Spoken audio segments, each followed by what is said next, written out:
Guys,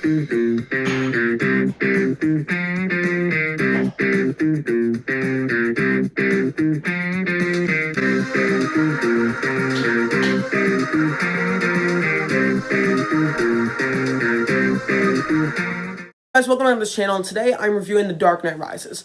I just came out of theater seeing The Batman. My theater reaction should be posted but before we get started, I just want to mention one thing.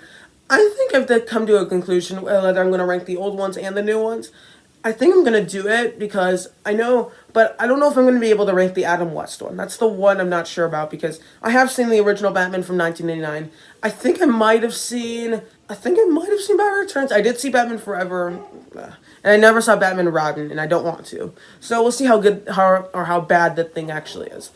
I just got the Batman. My theater reaction should be posted soon. My review's coming tomorrow. And without further ado, we should get started. Starting things off with what this movie's about. This movie has Batman after a state in the Dark Knight where he sort of is I don't want to say broken necessarily. Like he's sort of like kind of retired Batman because he got injured in the leg and then stuff happened. I think he's crippled. I think that's the right term. And then Bane shows, and then with the crime being kind of condensed in Gotham, now Bane shows up and then just messes all of that up and creates chaos in Gotham, wants to see the city burn, and then stuff happens. The good, and overall, start off with the good. I think this movie handles the action sequences quite nicely. They're all visceral, whether it's the chase through the tunnels of Gotham, whether it's the final battle, which I think is great. I think the overall satisfaction of the trilogy works quite nicely. Is it the sequel that I wanted to this movie? No. Is it as good as this movie? This one? Definitely not. But I still think the overall conclusion, still does work for me. Bane, I think, is a great villain, and I think he works really nicely. It does feel a bit long because it is a bit long, and you do feel the length, but it doesn't really bother me that much. Dark Knight's not that much shorter. And overall, I think a lot of the sequences, whether it's the one where Bane broke Batman's back, that whole Nightfall storyline worked well enough. I think Christian Bale is just as good as ever. I think, Michael Caine as Alfred's just as good as ever. And overall, I think the entire cast is all really good. But it does feel a little odd when you get from Dark Knight to this one because so much has happened. Because I think so much happens in this movie. And I think the long length is warranted, but it makes for a really odd mix of elements. And I don't think it's just to make sure so you don't think I love this movie. I don't think it's anywhere near as good as the first two. And because the problem is there's so many plot lines really, because and so many things going on at once, whether it's the Nightfall thing, you have Bane doing all these things. But I still enjoy this one. It still, I think, is not necessarily the right sequel, but I do think a lot of things and some of the satisfaction are warranted here. I think Jim Gordon's a great character as always. I really like the addition of Anne Hathaway and Joseph Gordon-Levitt. I almost said that wrong. And overall, I think both of them are great in their respective roles. And I think it would have been cool to have a little spin-off from this movie with the Joseph Gordon-Levitt as Robin. I don't think he would have played a very good Robin, in my opinion. I think he works just fine as the detective there.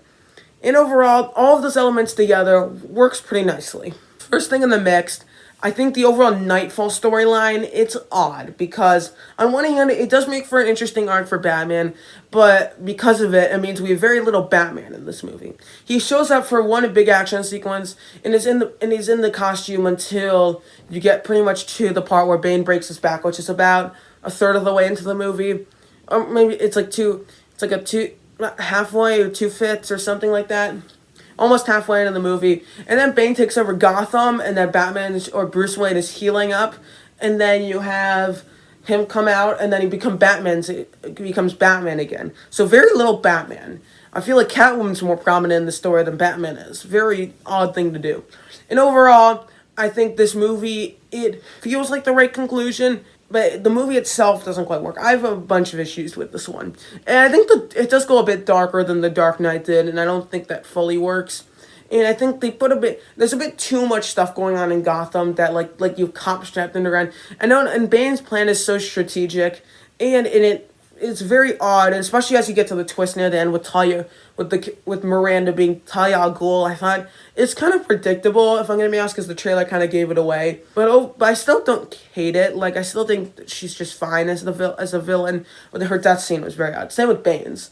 And overall, I have a bunch of issues, and I'm just gonna get into the bad. Overall, yeah, now you have the bad. There's not tons of plot contrivances. I've seen videos pointing out plot holes. I will say one thing. I feel like I like this movie more the more and more I watch it. Each time I watch it, I like it just a little bit more than the last time. Same with this watch. Goes with any of the other 2 watches I've had on it with it. And overall, I don't think this movie's bad or anything. Like, I still think it's actually fairly decent. But there are tons of plot contrivances. Like, clearly, there's the whole Nightfall storyline, the way it ends, like he just healed in literally like a few weeks. Doesn't make any sense. Like, he's just suddenly doing push-ups and his back is broken. I've seen people with legs broken and that they haven't healed for 6 months. And I don't think he was there for that long. So that's weird. And then I think as you get in there in the middle where Bane's like, it just kind of loses itself as it gets to the end, because there's so many plot contrivances here and there's so many plot lines and stuff. There's so much going on. There's so many characters. I will say, I do respect Nolan's ambition for this movie, and I like it in points, but at other points it gets a bit much, especially as you get to the end, and it becomes just kind of depressing by the time. I think it would have been better if Batman did survive, and then maybe that was just the conclusion to the trilogy, rather than him dying. But at the same time, morally, it does make sense. But I feel like that we needed to spend more time with Christian Bale's Bruce Wayne and Batman. I think we needed maybe one more movie between Dark Knight and Dark Knight Rises, I feel like.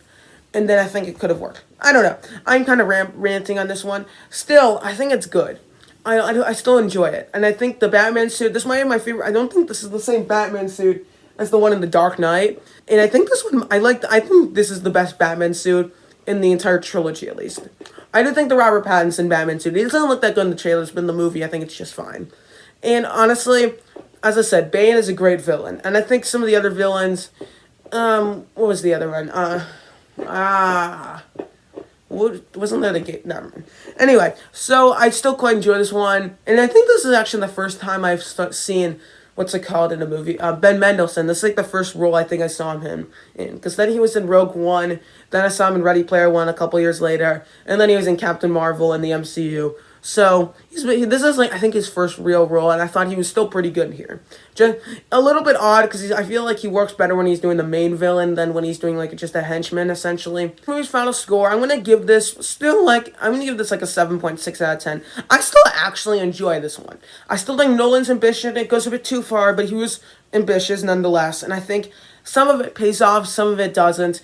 It's not my least favorite Nolan film. I would still take this over. Definitely Tenet. I never saw Following, but probably. And I wasn't a fan of Dunkirk. So his 2 newest films are probably my 2 least favorite. We'll see where that goes. I haven't rewatched Tenet. I should. And then this one probably is my 3rd least favorite.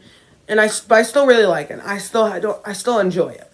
But and I don't think it's there's some people say that this one's bad. I don't think it's bad necessarily. But it's just there's just a bunch of things I just don't care about for it. But I still think it's a good movie. Just not as good as the other 2, or not one of my favorite Batman movies. But still. So tell me your thoughts about this one in the comments below. Do you like it? Do you not like it? Were you pumped for it? Did it under exceed? Did it over exceed?